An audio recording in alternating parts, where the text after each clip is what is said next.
बिस्मिल्लाहिर्रहमानिर्रहीम। अस्सलाम वालेकुम, welcome back. Lecture number 3 ICND 2 का लेक्चर नंबर थ्री हो गया ये। ठीक है, उर्दू ITacademy.com हमारी वेबसाइट है और इंटरवील एंड राउटिंग आज हम पढ़ेंगे। ठीक हो गया। और आपको यहाँ बताता चलूँ, अभी मैं लेक्चर रिकॉर्ड करने से ना कोई 15-20 मिनट पहले ना मैंने फेसबुक वाले पेज के ऊपर ना इसके नोट्स भी अपलोड किए हैं। अगर किसी ने इंटरव्यूल एंड राउटिंग कन्फिगर करनी तो वो कैसे करेगा, उसके बारे में नोट्स हैं, एक पिक्चर है जो हम इसी स्लाइड में देखेंगे, वो लिंक आपको फेसबुक से मिल जाएगा। ठीक हो गया। तो आज गिले शिकवे के अंदर कोई चीज़ नहीं है, हैं बहुत सारे मगर वो बाद में डिस्कस करेंगे फिर कभी। तो आज टू द पॉइंट, छोटा लेक्चर है मगर बहुत इंपॉर्टेंट लेक्चर है। कॉन्सेप्ट एक बहुत इंपॉर्टेंट कॉन्सेप्ट है, उसको हम आगे लेके चलेंगे और उसको आज फिनिश लाइन तक पहुंचाएंगे, क्योंकि इसके बाद अगले लेक्चर में इंशाल्लाह हम लोग स्पेनिंग ट्री पढ़ेंगे। और स्पेनिंग ट्री के रफली हमारे पास जो से है ना 2-3 लेक्चर्स बनेंगे हमारे, अगर मैंने वर्कआउट किया तो उस हिसाब से मेरे ख्याल में 3 लेक्चर्स बन रहे थे। ठीक है, तो शुरू करते हैं। बिस्मिल्लाहिर्रहमानिर्रहीम। आज जो हम लोग लैब करेंगे वो पैकेट ट्रेसर से करेंगे। उसमें मैं आपको एक क्विक रैपिड फायर राउंड दूंगा पैकेट ट्रेसर के बारे में, कि पैकेट ट्रेसर एक सॉफ्टवेयर है जो GNS की तरह है और आप उसमें काम कर सकते हैं। मैं आपको यहाँ पे दिखा देता हूँ, मैंने लोड कर लिया है। ये जनाब पैकेट ट्रेसर है आपका। ठीक है, इसके अंदर कुछ आपने ख़ास नहीं करना होता। आपने स्विच उठाया, ये राउटर उठाया, राउटर यहाँ पे रख दिया आपको, फिर उसके बाद स्विच की ज़रूरत है। आप 2950 या 2960 रख लें, 2960 रख लिया। अब आपने स्विच और राउटर को आपस में कनेक्ट करना है, तो यहाँ इंटरफेसेस में ये स्ट्रेट थ्रू केबल है। स्ट्रेट थ्रू केबल को क्लिक किया, उसने कहा फास्ट इथरनेट 0/1 से कनेक्ट करना है या 0/0 से कनेक्ट करना है। आप कहते हो जी मैंने 0/1 से करना है। अच्छा, सॉरी, उसको अब यहाँ लगाना पड़ेगा। ठीक है, ये दोनों इंटरफेसेस कनेक्ट हो गए। अगर आप इस पर क्लिक करोगे तो वो दोबारा डिस्कनेक्ट कर देगा और इसको 0/1 पे आप कनेक्ट कर सकते हो। ठीक हो गया।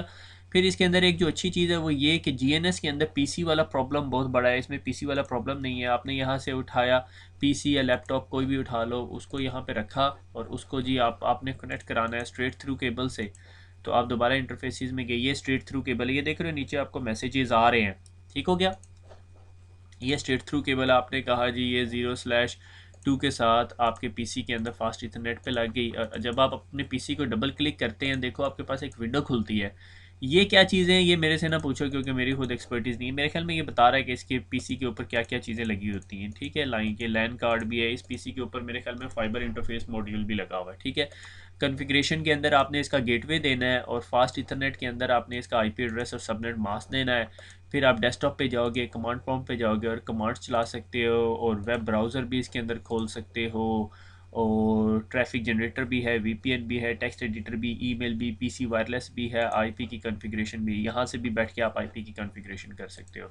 It's a good good good thing, बहुत ईजी है, आराम से इंस्टॉल हो जाता है। आपको कोई iOS लोड मैप करने की ज़रूरत नहीं, मगर ये सारी कमांड सपोर्ट नहीं करता। ठीक है, फिर आपने अगर इसके ऊपर कहीं पे नोट्स लिखने हैं तो you can just right a notes. ठीक है, नोट्स भी लिखे जा सकते हैं। डायग्राम बड़ी अच्छी बनती है, I like it, I like the software, this is first time I have ever used it, तो रियली गुड। ठीक है, तो आपकी मर्ज़ी है, आप जिस चीज़ को आपको GNS ईजी लगता है तो GNS कर लो, ये ईजी लगता है तो ये कर लो। ठीक है, अगर मैं आपको फ़ौरन आपको यहाँ स्विच में लेके जाऊँ और आपको दिखा दूँ कि स्विच में VLANs कैसे बनती हैं, तो it's not a big thing. Enable किया, कॉन्फ़िग टी किया, कॉन्फ़िग टी के अंदर VLAN। ठीक है, उस GNS में हम VLAN डेटाबेस में जाते थे, इसमें नया iOS है VLAN, VLAN 2। ठीक है, VLAN 2 बन गई। ठीक है, कॉन्फ़िगरेशन देखो, मोड मेरा चेंज हो गया और मैंने नेम कर दिया जी अकाउंट्स। ठीक हो गया। फिर मैं एक और VLAN बनाता हूँ, मैंने कहा VLAN 3 भी बना दो, और उसको नेम क्या देना है, नेम दे देते हैं उसे एग्जेक्टिव। ठीक है, एग्जेक्टिव दे दिया। अब मैं एक और VLAN बनाऊँ, VLAN 4 बनाया, इसको क्या नेम देना है, इसको नेम दे देते हैं HR, इसको HR नेम दे दिया। एग्जिट किया। अब यहाँ पे जो सबसे बड़ी लिमिटेशन है कि मेरे पास वो कमांड नहीं चलती, शो इंटरफेस स्टेटस की कमांड। ठीक है, अब इसका दो सोल्यूशन है। आप अगर शो VLAN करो तो आपको यहाँ से पता चल रहा है कि आपके पास VLAN 1 डिफ़ॉल्ट है जिसमें सारी की सारी पोर्ट्स हैं।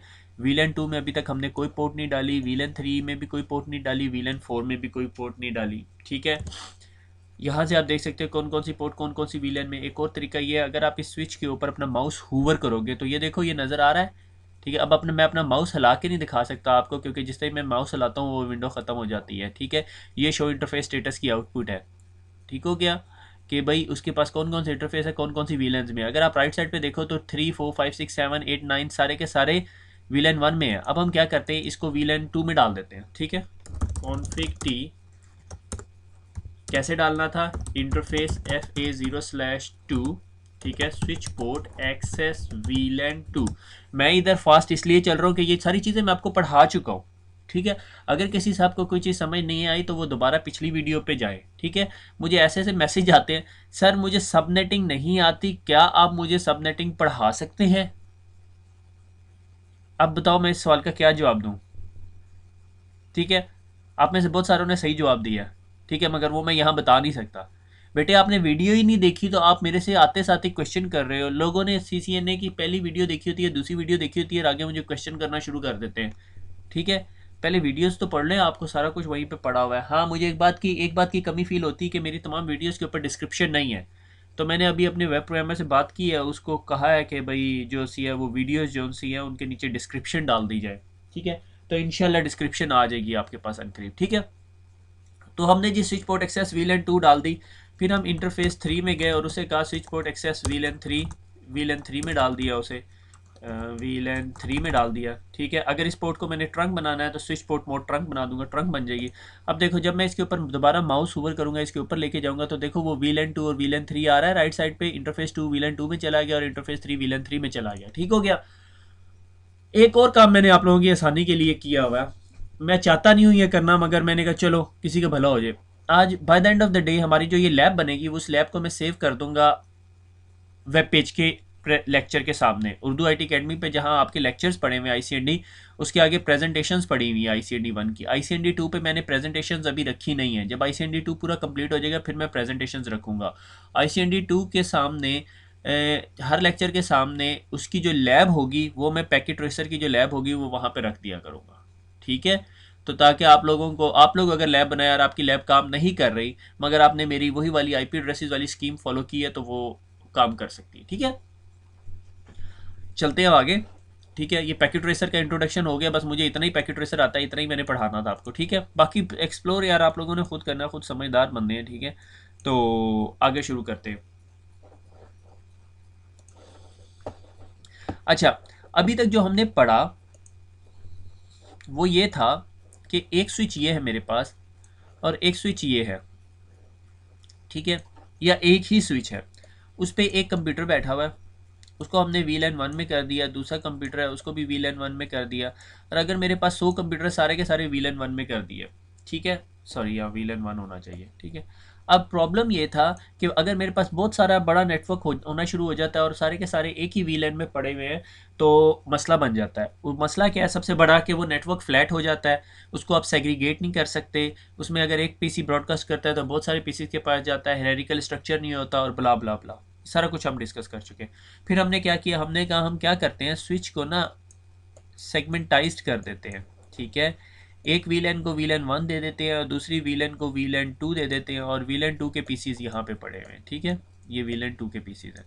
अब क्या होता था कि VLAN 2 के पीसी ने जब VLAN 2 के पीसी से बात करनी थी तो वो बात करता था और VLAN 1 का कंप्यूटर जो है वो VLAN 1 के साथ कम्युनिकेट करता था। ठीक हो गया ऐसे, मगर ये वाली कम्युनिकेशन नहीं होती थी, ये वाली कम्युनिकेशन नहीं हो रही होती थी। ठीक है, ये हमने पिछली लैब में करके भी देखा कि जब दो कंप्यूटर्स दो डिफरेंट VLANs में पड़े हुए हैं वो आपस में कम्युनिकेट नहीं करते थे। मैंने उसका तरीका क्या बताया था कि वो कम्युनिकेट करेंगे भी नहीं अनटिल अनलेस आपके पास एक लेयर 3 डिवाइस होगी। ठीक है, जो उन दो VLANs के बीच में राउटिंग करवाएगी। That concept is called the inter VLAN routing. ठीक है, इसको 2-3 तरीके से कॉन्फ़िगर किया जा सकता है। ठीक हो गया, जो एक तरीका आपके CCNA की बुक में है वो है राउटर ऑन अ स्टिक। ठीक है, हम आगे देखेंगे। ठीक है, तो चलते हैं अभी अगली स्लाइड पे तो पता चल जाता है हमें राउटिंग बिटवीन VLANs। ठीक है, हमारे पास एक स्विच था, उसके पास दो VLANs थी, एक VLAN 10 थी और एक VLAN 20 थी। ठीक है, VLAN 10 के जो कंप्यूटर है उसने VLAN 20 के साथ कम्युनिकेट करना है।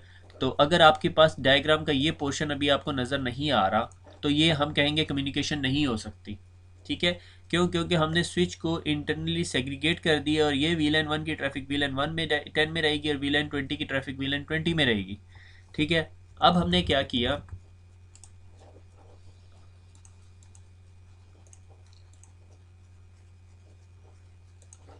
ठीक है, अब हमने क्या किया, अब हमने दो केबल्स यहाँ से निकाली और राउटर को लगा दी। ठीक है, एक पे VLAN 10 की ट्रैफिक जाएगी, एक पे VLAN 20 की ट्रैफिक जाएगी। अगर इसने कहा कि भैया मेरी ट्रैफिक जो सी है VLAN 10 में जानी है, लाइक यहाँ पे एक और कंप्यूटर लगा हुआ है जो VLAN 10 में है, तो ट्रैफिक यहाँ से निकलेगी और यहीं से यहीं चली जाएगी, लेयर 2 की ट्रैफिक है। ठीक है, अगर इसने कहा मैंने VLAN 20 के पास जाना है, ये ट्रैफिक यहाँ से निकलेगी, इसको VLAN 20 की कोई चीज़ नज़र नहीं आएगी, ये इसको राउट नहीं करा सकता, ये इस ट्रैफिक को ट्रंक पे फेंक देगा। ये इंटरफेस हमने ट्रंक डिक्लेयर किया हुआ होगा। ठीक है, यहाँ पे फेंकेगा, ये ट्रैफिक VLAN 20 के राउटर 10 के राउटर के पास जाएगी, राउटर अपना राउटिंग टेबल कंसल्ट करेगा और कहेगा अच्छा तुमने 20 पे जाना है, से अगर ये 10.1.1.1 है और ये 20.1.1.1 है, तो ये इसके पास जाएगा, ये अपने राउटिंग टेबल में देखेगा और ये इस ट्रैफिक को वापस यहाँ से यूँ निकालेगा, तो ये आपके पास पहुँच जाएगी। गुड आइडिया, इसे नहीं? ठीक है, इस डायग्राम का, ये इस सोल्यूशन का एक डिसएडवांटेज है। डिसएडवांटेज ये है कि अगर आपके पास इधर एक और स्विच लगा हुआ है, ठीक है, और इस स्विच के ऊपर VLAN 30, 40 एंड 50 चल रही है, और इधर भी एक स्विच लगा हुआ है और उसके ऊपर VLAN 50, 60 और 70 चल रही है, तो आपके पास 7 VLANs होगी। 7 VLANs का क्या मतलब है कि आपको इस स्विच से इस राउटर तक 7 इंटरफेसेस लेके जाने पड़ेंगे। 7 इंटरफेसेस का मतलब है इस राउटर के ऊपर 7 इंटरफेसेस होंगे, और एक रूल ऑफ अ थंब, जितने आपके राउटर के ऊपर ईथरनेट इंटरफेसेस ज़्यादा होंगे उतना महंगा राउटर होगा, उतनी ज़्यादा केबलिंग इस्तेमाल होगी, उतने ज़्यादा प्रॉब्लम्स होंगे। ठीक है, इस तमाम सोल्यूशन को ओवरकम करने के लिए एक और सोल्यूशन निकाला which is known as a router on a stick. मैं इसके बारे में आखिर में डिस्कस करूँगा। ठीक है, अब हम देखते हैं राउटर ऑन अ स्टिक क्या है। राउटर ऑन अ स्टिक ये कि हमने सिर्फ एक ही केबल अपने स्विच से राउटर के पास लेके गए और उस राउटर को, स्विच को कहा ये आपका इंटरफेस ट्रंक है। ठीक है, ट्रंक आपको पता है, ट्रंक एक ऐसा इंटरफेस है जिस पे तमाम VLANs की ट्रैफिक जा सकती है। ठीक है, जब आपको मैंने उसका प्रोटोकॉल का फ्रेम खोल के दिखाया था तो उसमें एक जगह टैगिंग की थी जिसको मैं बताता था रेड कलर या ब्लू कलर की। ठीक है, हमने स्विच को कहा भैया आपने ना जो भी VLAN 10, 20, 30, 40, 50, 60 जितनी VLANs आपके पास हैं, अगर उसकी ट्रैफिक है आप इस ट्रंक पे फेंक दें। ठीक है, अगर VLAN 10 ने कहा मैंने 10 के पास जाना है, तो ट्रैफिक 10 के तमाम स्विचेस के पास जाएगी और ट्रंक में भी जाएगी, क्या पता इस स्विच की पल्ली साइड पे कुछ डिवाइस हो। ठीक है, और अगर 20 के पास जाना है, let me grab a blue pen पकड़ लो ये। ठीक है, अगर 20 के पास जाना है तो 20 से यहाँ से निकलेगी और 20 के पास जाएगी और इधर ट्रंक पे भी जाएगी। अगर 20 से 10 के पास जाना है तो इधर नहीं जाएगी, ट्रंक पे जाएगी, खैर इधर भी जाएगी। डेस्टिनेशन, होल्ड ऑन गलती होगी। अगर 20 की डेस्टिनेशन VLAN 10 होगी तो इधर कहीं नहीं जाएगी। ठीक है, वो इधर जाएगी ट्रंक पे और ट्रंक राउटर के पास भेजेगा और राउटर उसको वापस ला के इसके पास भेजेगा। अब राउटर के पास एक ही इंटरफेस है तो राउटर उसे कैसे डील करेगा, उसके लिए हम इस डायग्राम को देखेंगे और एक नया कॉन्सेप्ट पढ़ेंगे। हमारे पास राउटर में एक कॉन्सेप्ट है सब इंटरफेसेस का। ठीक है, सब इंटरफेसेस यहाँ बताता चलूँ वो वर्चुअल इंटरफेसेस है। अगर आपको मैं कहूँ या आप मुझे कहें कि वर्चुअल इंटरफेस मुझे दिखाओ, तो मैं आपको फिजिकली नहीं दिखा सकता। ठीक है, उसमें सिंपल एक इंटरफेस है, उसमें केबल जा रही है। ठीक है, जो इथरनेट, फास्ट इथरनेट का आपके पास इंटरफेस है। ठीक है, और हम उस इंटरफेस को वर्चुअली चॉप डाउन कर देते हैं। ठीक है, यानी ये इंटरफेस है और उसको चॉप डाउन कर दिया, वी 0.1, 0.2 और 0.3, ये 3 इंटरफेसेस बन गए अब इसके अंदर।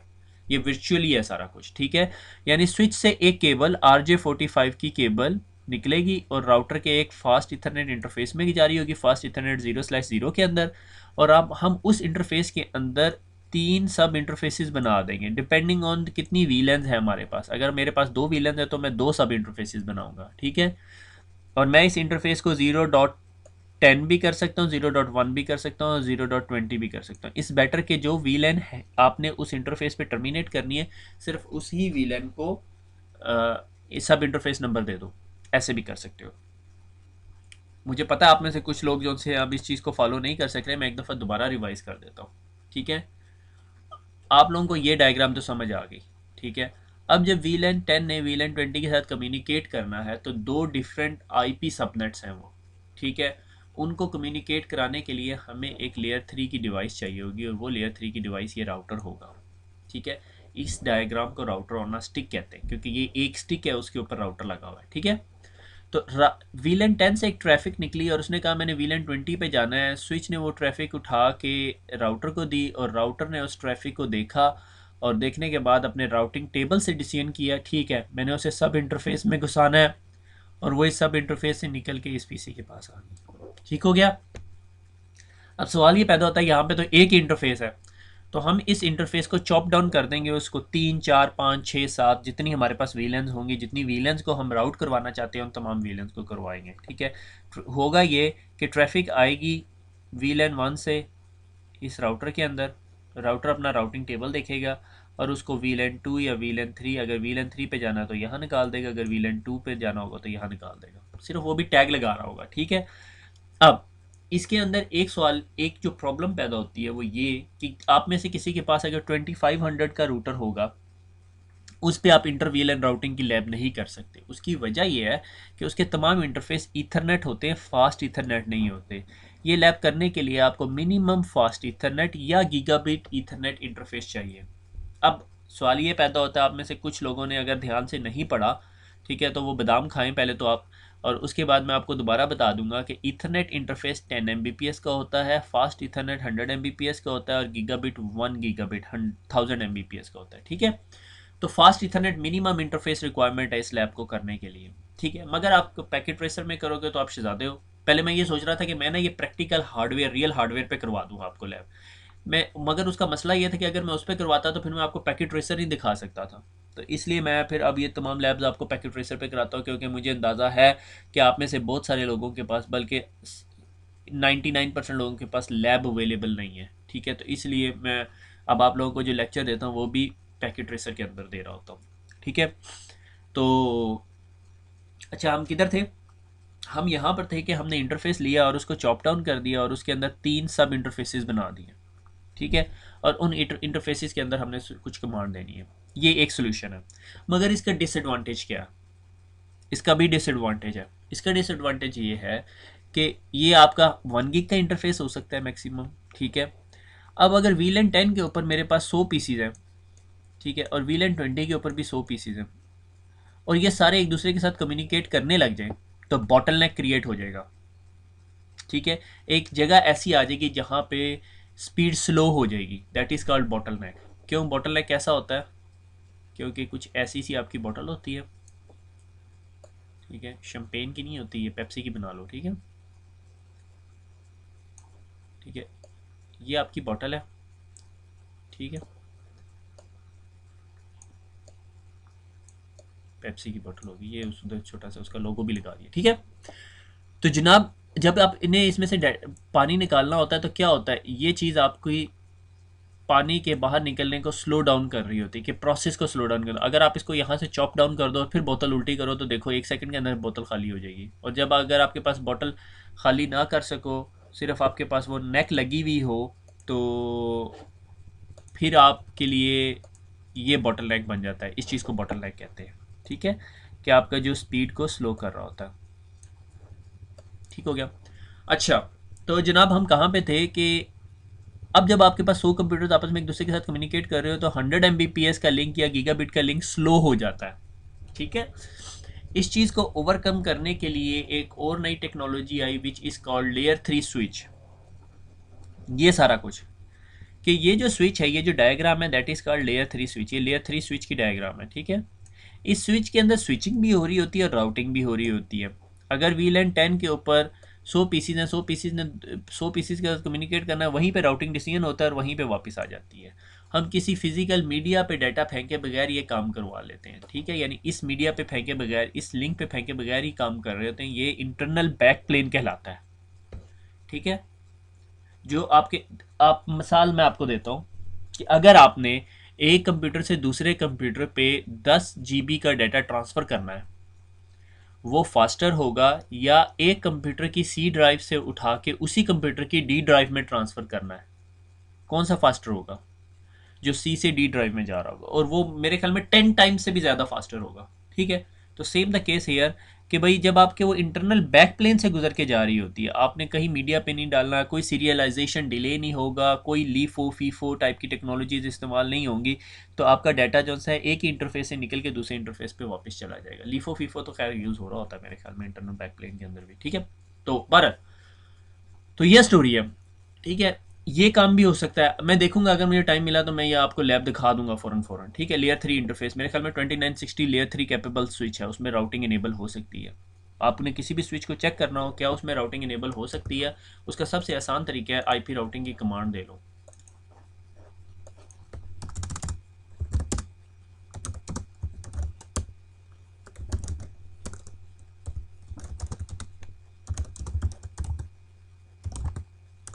आईपी राउटिंग नहीं चलती इसमें।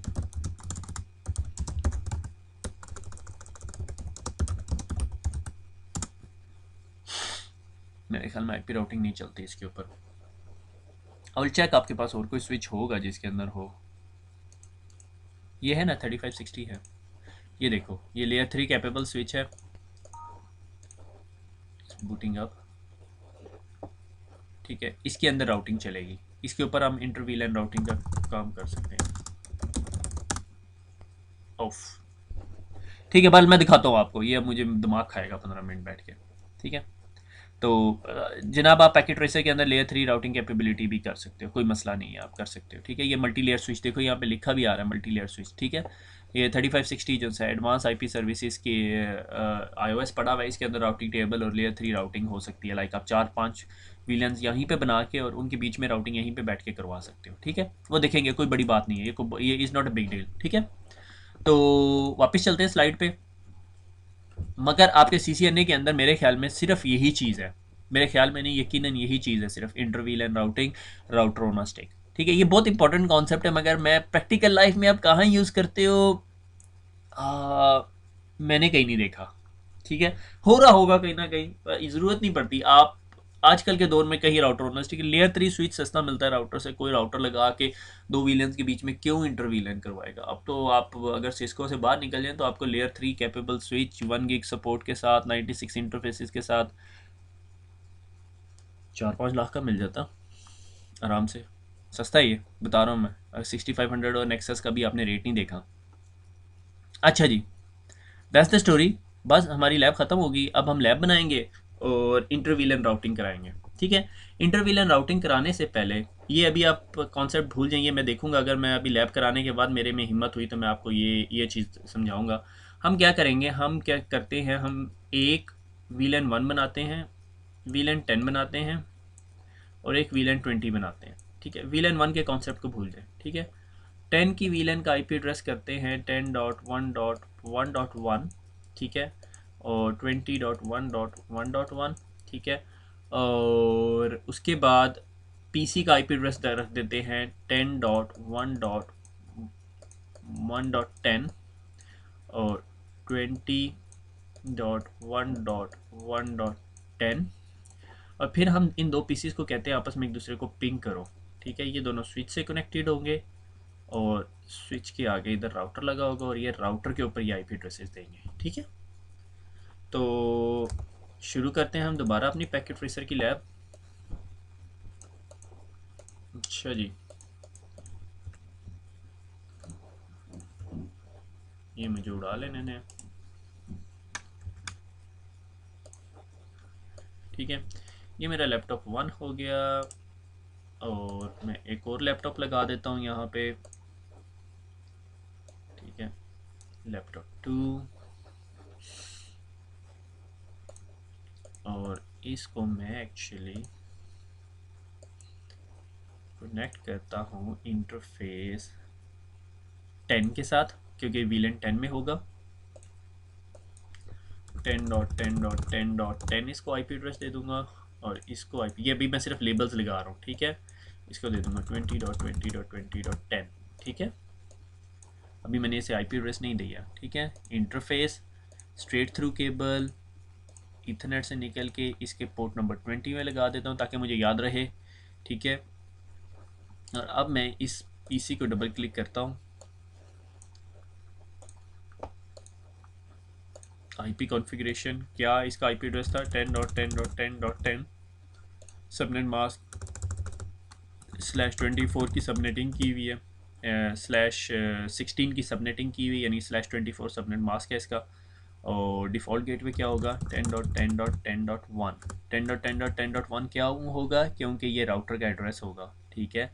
राउटर के ऊपर दो एड्रेसेस होंगे, एक VLAN 10 का होगा, एक VLAN 20 का होगा, ठीक हो गया।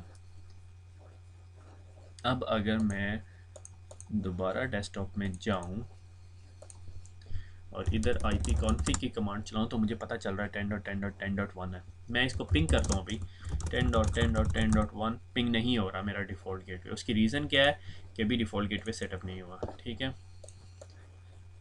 अब इस PC पे जाता हूँ IP कॉन्फ़िगरेशन में और यहाँ पे देता हूँ 20.20.20.10, सबनेट मास्क 255.255.255.0, 20.20.20.1, ठीक है।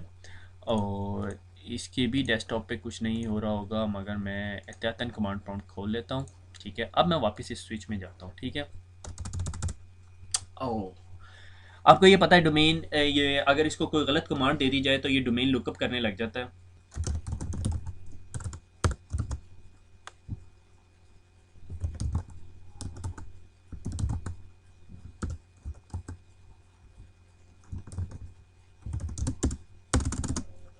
नो आईपी डोमेन लुकअप कर दिया मैंने, क्योंकि ये मुझे अभी वीडियो पॉज करनी पड़ी है बीच के अंदर, क्योंकि ये गलत एरर मैसेजेस दे रहा था, ठीक है। और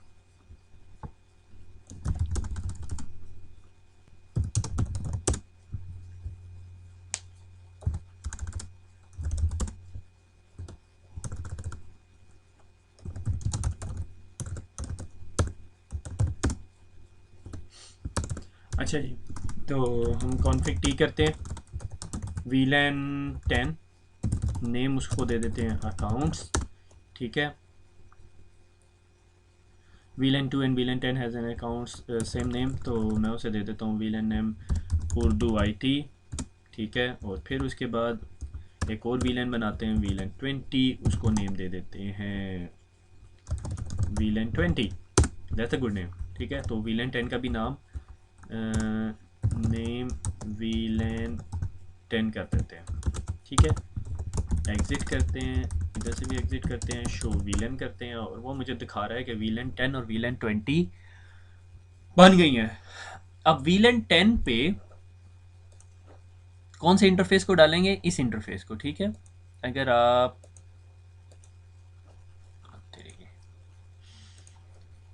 सेकेंड में, मुझे लेबल्स याद नहीं आ रहे मेरे ख्याल में। जब आप इंटरफेस को क्लिक करते हो तो वो लेबल दिखा रहा होता है, यहाँ तो दिखा रहा है, ये देखा। जब आप अपना माउस उसके ऊपर लेके जाते हो तो फास्ट इथरनेट 0/10 और 20 दिखा रहा है ये आपको, ठीक है। तो फास्ट इथरनेट 0/10 को हम किस में डालेंगे, VLAN 10 में, और इसको VLAN 20 में, ठीक है। तो वापस स्विच में जाते हैं,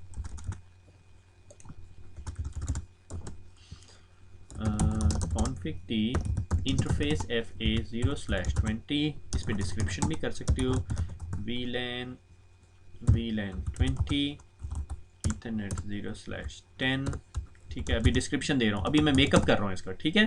डिस्क्रिप्शन VLAN 10, ठीक है। आपको पता है वो औरतें जो सी हैं, नो ऑफेंस टू वीमेंस, मेरी खुद बीवी है, ठीक है। तो वो उनको जब कह दो ना कि बाज़ार जाना होता है तो आप उन्हें बताते हो कि जाना है। तो मैंने वो, मुझे शादी को हो गए हैं 5-6 साल, तो मैंने इसमें ये तरीका सीखा है कि अभी मेरा प्रोग्राम होता है जाने का, अभी मैंने प्रोग्राम नहीं बनाया होता, मैं उसे बता देता हूँ तैयार हो जा, ठीक है। वैसे बाय द वे मेरी बेबी इतना टाइम नहीं लगाती होती, बच्चे जब से हो जाते हैं फिर बहुत मसला होता है, ठीक है। आप में से जो मोस्ट ऑफ देम गैर शादीशुदा, आपको पता नहीं है कि जब तैयार होना होता है और बाज़ार जाना होता है तो कितने मसले होते हैं, ठीक है। अनमेरिड कपल या जो मैरिड कपल है जिनके पास बच्चे नहीं है, उन्होंने बाज़ार जाना है, कैसे जाना है, चलो बाज़ार चलें, चले जानू बाज़ार चलें चलें, और आप मोटरसाइकिल गाड़ी जो भी है उस पर बैठते हैं और चले जाते हैं। शादीशुदा कपल और जिनके बच्चे हैं, it's a night mayor, I am telling you, ठीक है। वो तहा अब्दुल्ला को तैयार करना और आखिर में पता चलता है उसकी जिप नहीं चढ़ रही, उसकी जैकेट नहीं है, उसके जूते नहीं है, सॉक्स नहीं है, सॉक्स बनाओ, पैंट बनाओ, तो it's a night mayor. Okay 12 बैठे किधर हुए थे हम लोग, VLAN 10 के ऊपर थे, इंटरफेस FA0/10, हमने इसे कहा स्विच पोर्ट एक्सेस VLAN और 10, ठीक है। और ये बात मेकअप से शुरू हुई थी, ठीक है, वो मेकअप कर रहा था मैं भी उसका, ठीक है। और fast ethernet 0/20 switch port access VLAN 20। और जब मैं अब यहाँ से एग्ज़िट करता हूँ और देखता हूँ show VLAN, show IP interface नहीं दिखा सकता वरना मैं आपको शो IP, देखो VLAN 10 हमने देखी कि उसको फास्ट इथरनेट 0/10 में चला गया, VLAN 20 देखी फास्ट इथरनेट 0/20 उस इंटरफेस में है, तो हमारे इंटरफेस स्विच पे बिल्कुल ठीक है। अब हमने देखना है शो CDP नेबर से, मुझे अभी तक वो राउटर नहीं पड़ा हुआ नज़र आ रहा, तो मैं पहले देखूंगा मेरा राउटर किस इंटरफेस पे कनेक्टेड है। तो दोबारा देखते हैं ये इंटरफेस कैसे दिखाता है।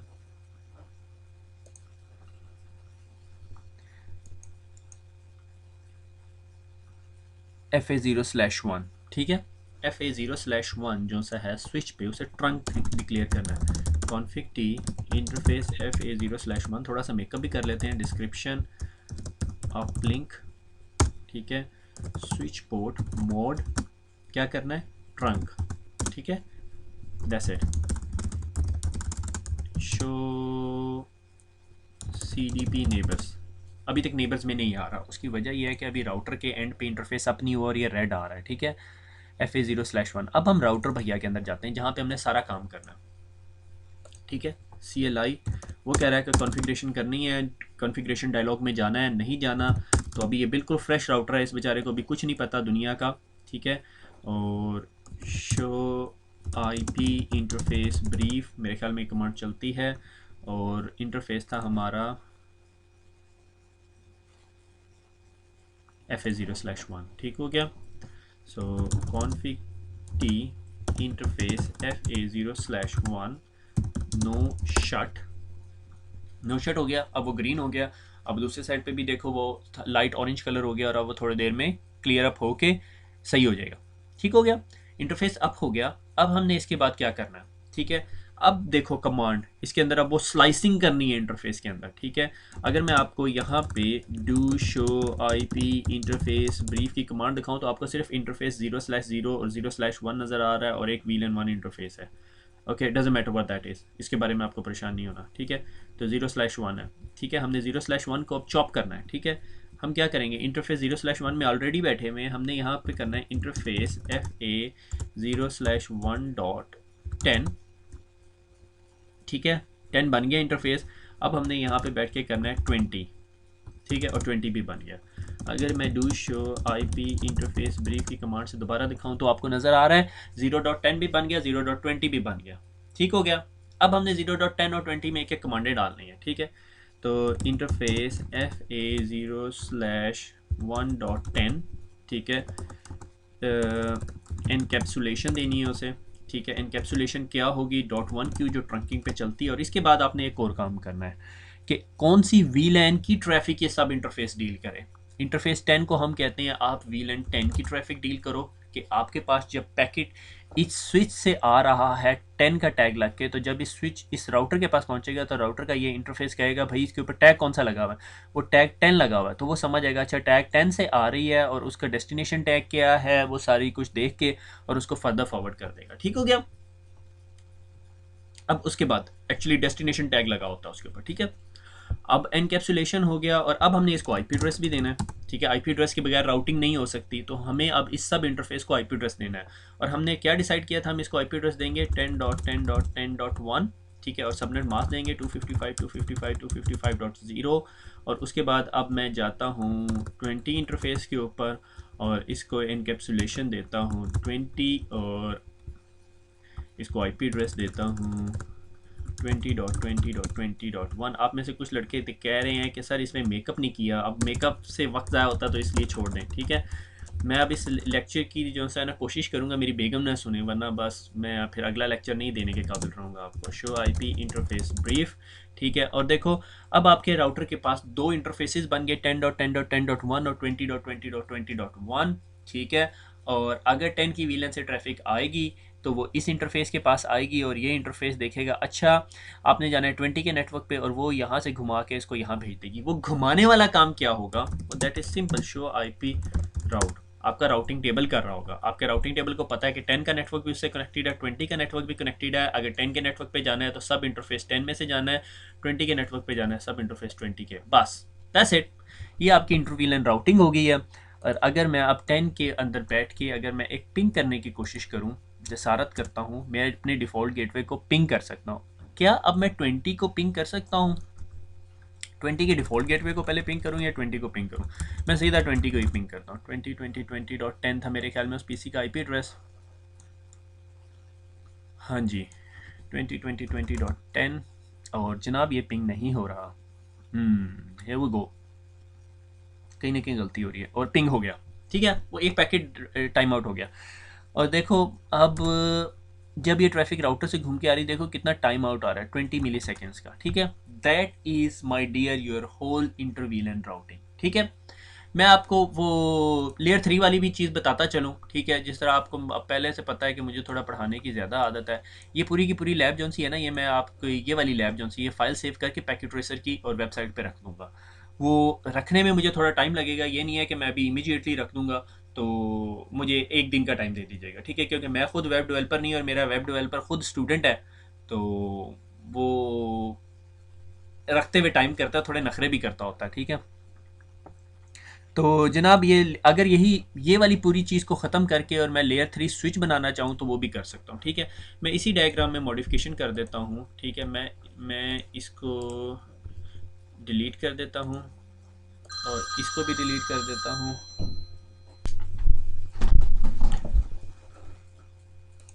मैं अब इस पिक्चर के अंदर से क्या करूँगा कि राउटर स्विच को डिलीट कर दूँगा और यहाँ पे एक लेयर 3 स्विच रख देंगे हम। ठीक है, और लेयर 3 स्विच के साथ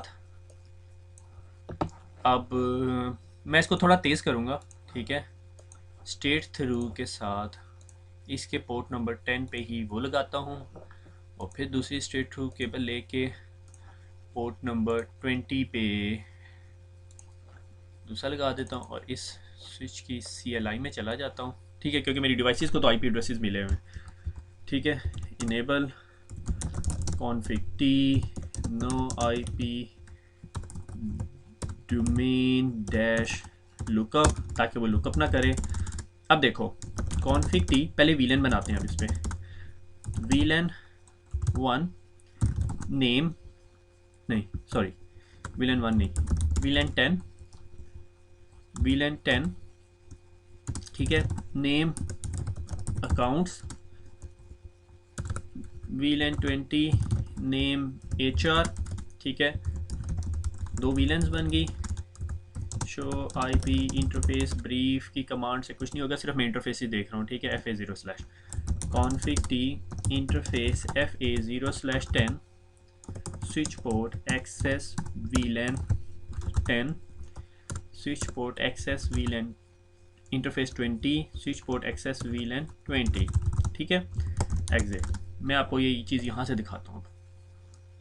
ठीक है, 2 इंटरफेसेस हैं, FA0/10 FA0/20, दोनों को अप कर दिया और दोनों को VLAN 10 और 20 में डाल दिया। ये भी इंटरफेसेस अप क्यों नहीं हुए देखना पड़ेगा। Show interface FA0/10 connected and up. ठीक है, अच्छा अब शो IP राउट, नो IP राउट हो रही है। ठीक है, राउटिंग नहीं हो रही। क्यों? क्योंकि इसके पास लेयर 3 इंटरफेसेस नहीं है। तो उसके लिए हम लोग क्या करते हैं, config t इंटरफेस VLAN। अब ये VLAN नहीं बन रही, ये VLAN का लेयर 3 इंटरफेस बन रहा है। ठीक है, that is the concept difference between these things. Interface VLAN 10 is up, interface VLAN 20 is up. अब देखो शो VLAN 10-20 बन गई, 10 में इंटरफेस चला गया। अब शो IP इंटरफेस ब्रीफ और VLAN 10 और 20 ये VLANs नहीं है, ये लेयर 3 इंटरफेसेस हैं आपके। ठीक है, उसकी रीज़न बताता हूँ। इंटरफेस VLAN 10 और यहाँ पर अब आप IP एड्रेस दे सकते हो। आप VLAN को IP एड्रेस कभी नहीं दे सकते, इंटरफेस VLAN को दे सकते हो। और इंटरफेस VLAN आपका लेयर 3 इंटरफेस होता है 10.10.10.1। ठीक है, 255.255.255.0 इंटरफेस VLAN 20 IP एड्रेस 20.20.20.1, ठीक है, एग्जिट। अब मैं आपको शो आईपी राउट दिखाऊं ज़रा, ठीक है। वो क्या कह रहा है, अब देखो सब इंटरफेसिस की जगह किसने ले ली है, वीलन 10 और वीलन 20 ने, ठीक है। ये इंटरफेस, ये राउटेड इंटरफेस है, ये वीलेंस नहीं है आपकी, ठीक है। वीलन 10 और वीलन 20, एक वीलन होती है और एक इंटरफेस वीलन होती है। मैं सी सी ICND 1 के अंदर पढ़ा चुका हूँ आपको, ठीक है। वीलन 10 जो सी है वो आपका लेयर 2 वीलन होती है और इंटरफेस वीलन आपका लेयर 3 इंटरफेस होता है। वो कह रहा है अगर आपने 10 के नेटवर्क पे जाना है तो आप वीलन इंटरफेस वीलन 10 पे जाओ, और अगर आपने 20 के नेटवर्क पे जाना है तो इंटरफेस वीलन 20 पे जाओ, ठीक है। अब मैं देखता हूँ मैं यहाँ से पिंग कर सकता हूँ दोबारा, भैया इसको मेमोरी है, कम ऑन, इसको एक टाइम आउट भी नहीं लेना चाहिए, ये तो माइंड ही कर गया। मैं ट्रबल शूट करूँगा अभी इसको बैठ के।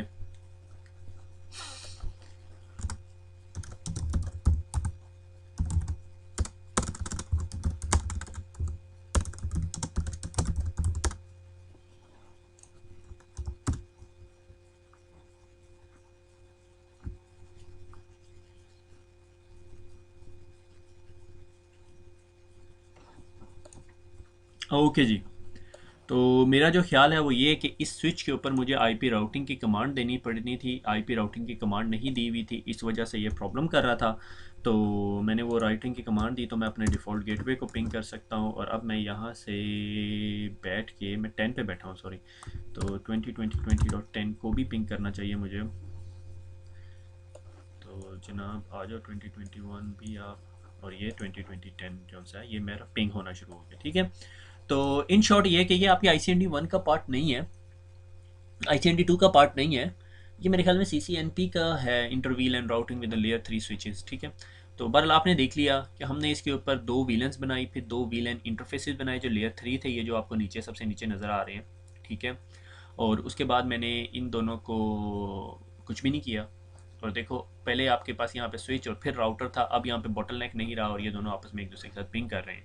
मैं ज़रा एक चीज़ और देख लूँ कि कितना अथेंटिक है ये देखो पहले टाइम आउट जो सा है, जब हमने ऊपर इंटरवीलन राउटिंग की थी तो टाइम आउट देखो 20 से 26, 21, 18 मिली सेकेंड आ रहा था, और अब देखो 2, 15 और 14 मिली सेकेंड है। ये भी गलत है एक्चुअली, ये मेरे ख्याल में पैकेट ट्रेसर गलत इन्फॉर्मेशन पास ऑन कर रहा होता है, स्लो इन्फॉर्मेशन, या एक सिमुलेटेड एनवायरनमेंट बनाया हुआ है इसने, ठीक है।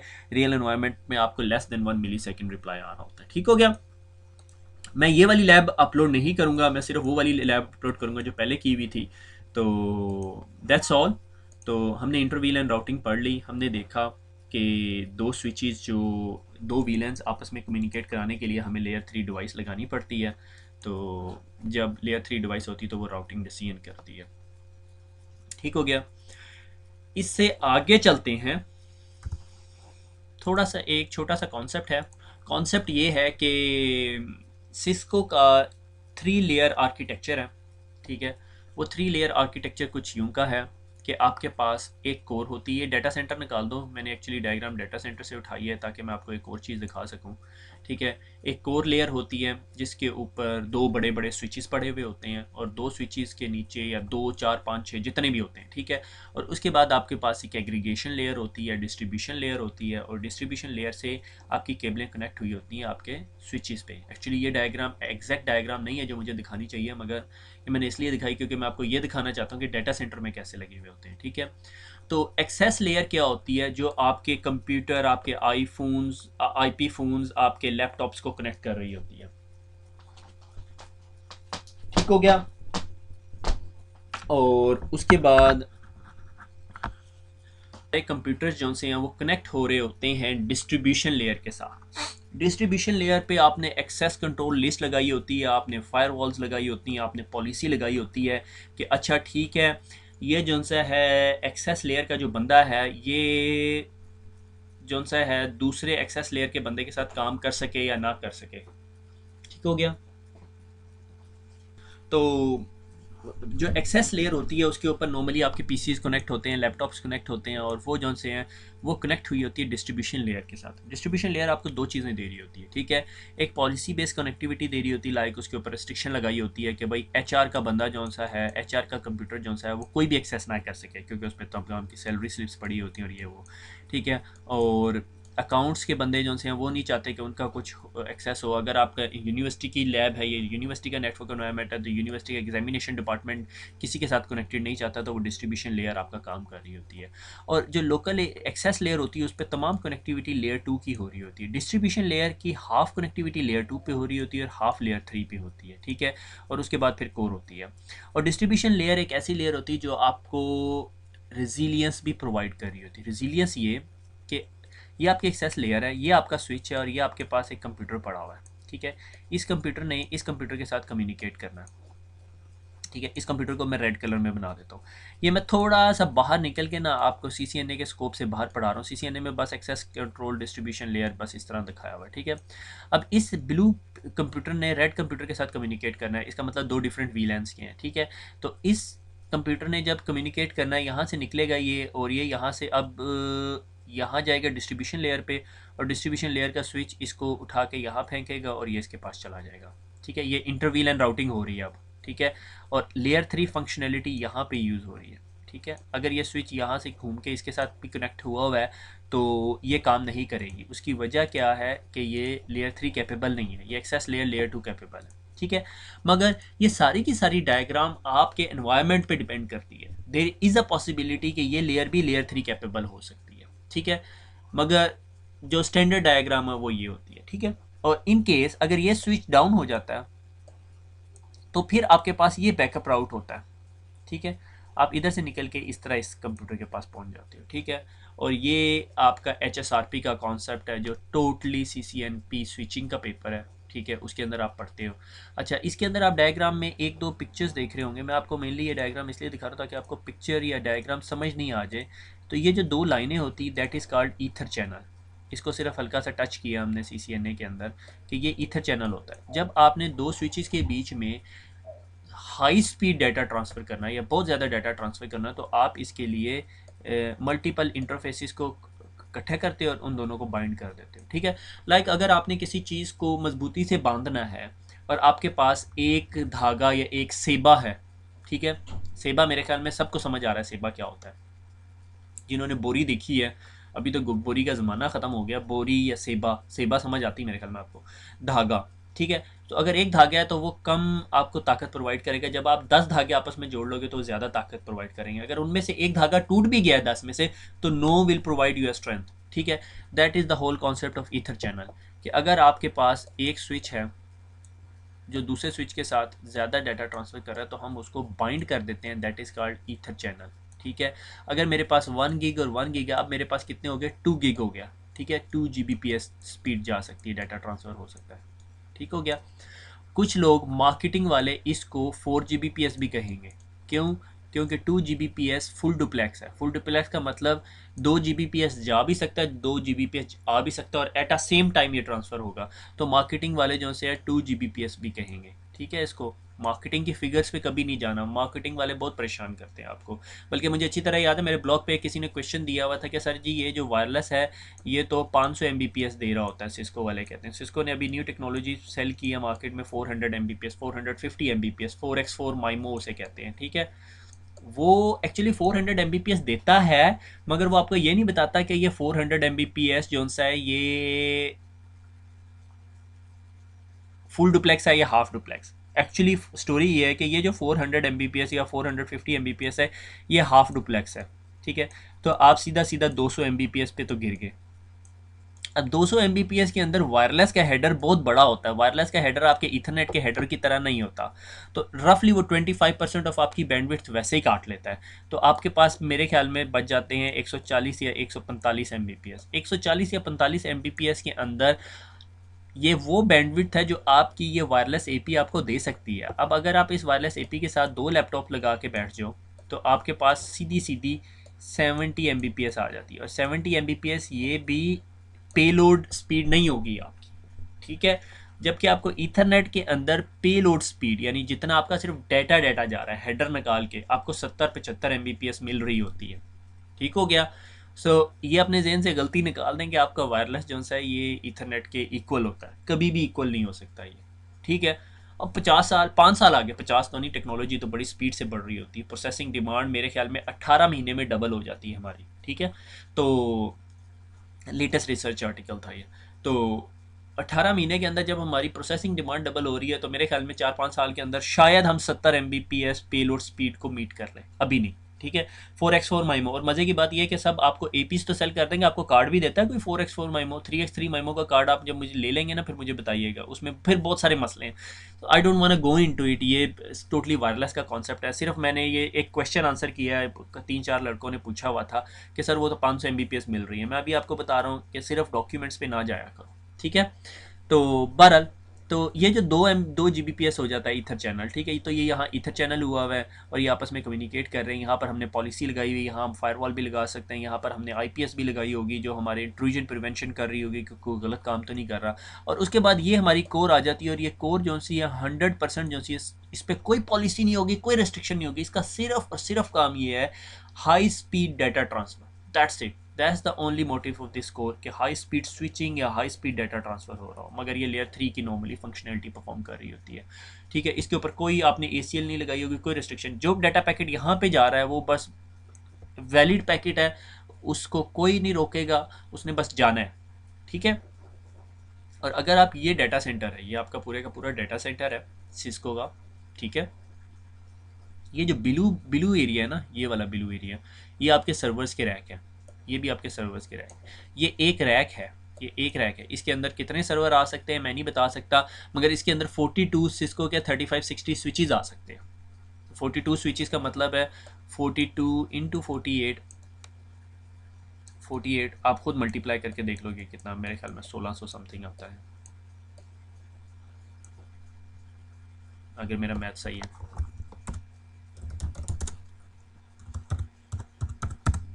2000। ठीक है। I was almost there. ठीक है।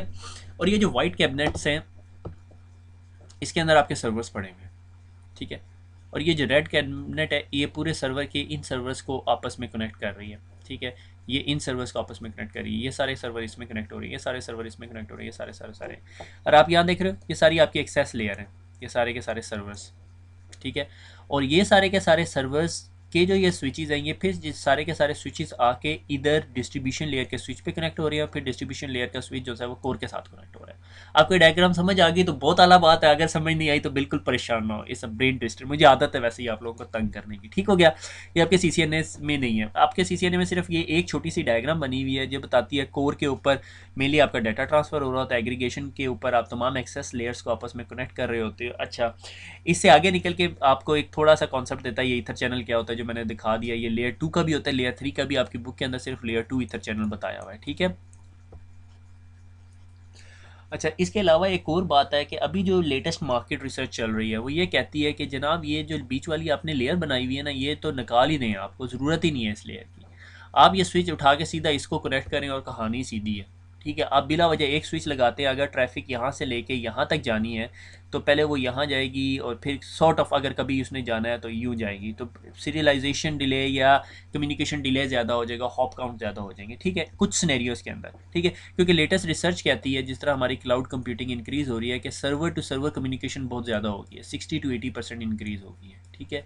तो उसकी वजह से हमें ये वाली लेयर की ज़रूरत नहीं है, मगर ये एक ऐसी चीज़ है जिसका अभी तक आंसर देना थोड़ा मुश्किल है, क्योंकि आईटी के अंदर मार्केट इस तरह या नेटवर्क डिज़ाइन या नेटवर्क आर्किटेक्चर इतनी स्पीड से चेंज होता है कि उस हिसाब से आपको फिर हर डिवाइस का आर्किटेक्चर सारा कुछ चेंज करना पड़ता है। ठीक है। वो कहते हैं कि अगर बीच में एक डिस्ट्रीब्यूशन लेयर हो और एक्सेस स्विच ने दूसरे एक्सेस स्विच के साथ काम करना है विया कोर, तो वो जो सा है डिले बहुत ज़्यादा हो जाएगा। ठीक है। But it's not a debate, CCNA level का स्टूडेंट उसके बारे में परेशान हो, आप लोगों को परेशान होने की जरूरत नहीं। लेट सिस्को और other vendors worry about it. ठीक है। बट इन शॉर्ट ये कि ये सिस्को का मैप है, ये कोर लेयर होती है, एक डिस्ट्रीब्यूशन लेयर होती है, एग्रीगेशन भी इसे कहते हैं, और एक्सेस लेयर होती है। तो एक्सेस लेयर के ऊपर आपके नॉर्मली पीसीस कनेक्ट हुए होते हैं और वो आपस में कम्युनिकेट कर रहे होते हैं, ये आपको रेजिलियंस प्रोवाइड कर रही होती है जिसे रिडंडेंसी कहते हैं। और इधर आपका एक प्रोटोकॉल यूज़ हो रहा होता है इस सारे काम को संभालने के लिए, which is called spanning tree protocol. इसके इस बेचारे के दिन पूरे हो गए हैं, ठीक है। ये बहुत आला प्रोटोकॉल है, बहुत ज़बरदस्त प्रोटोकॉल है। इसने दुनिया को कोई मेरे ख्याल में 10 साल से टेंशन में डाला हुआ है, और अब दुनिया और जो इंजीनियर्स या आर्किटेक्चरिस्ट्स हैं वो इससे जान छुड़ाने लगे हैं, और इसकी जगह एक प्रोटोकॉल आने लगा है दिस इज कॉल्ड ट्रिल, TRILL, ठीक है। क्योंकि इसका सबसे बड़ा मसला ये स्लो है। ये रफली 20 से 25 सेकंड ले लेता है अगर कोई मसला हो जाए। लाइक अगर ये लिंक ब्रेक हो जाए तो ये इस स्विच को बता के और इस यूज़र की ट्रैफिक इस लिंक से भेजने में 20 से 30-40 सेकंड ले जाता है, जो आईटी में एक्सेप्टेबल नहीं है। आप अभी सोच रहे हैं 40 सेकंड सर, अब आप मुझे ये बताओ, अगर आपने urduitacademy.com क्लिक किया है या एंटर किया और आपको 40 सेकंड वेट करने लग जाए पड़ जाए, तो आप मुझे बताओ आप उसे एक्सेप्ट करोगे? So same is the situation here. तो इसकी जगह अभी एक टेक्नोलॉजी आ रही ट्रिल, अभी ये ड्राफ्टिंग स्टैंडर्ड्स में है, बड़ी ऑर्गेनाइजेशंस में यूज़ हो रही है और टेस्टिंग फेज़ के अंदर है। अभी तक हर बंदा is not confident to get rid of spanning tree protocol, मगर अनकरीब ये हो जाएगा।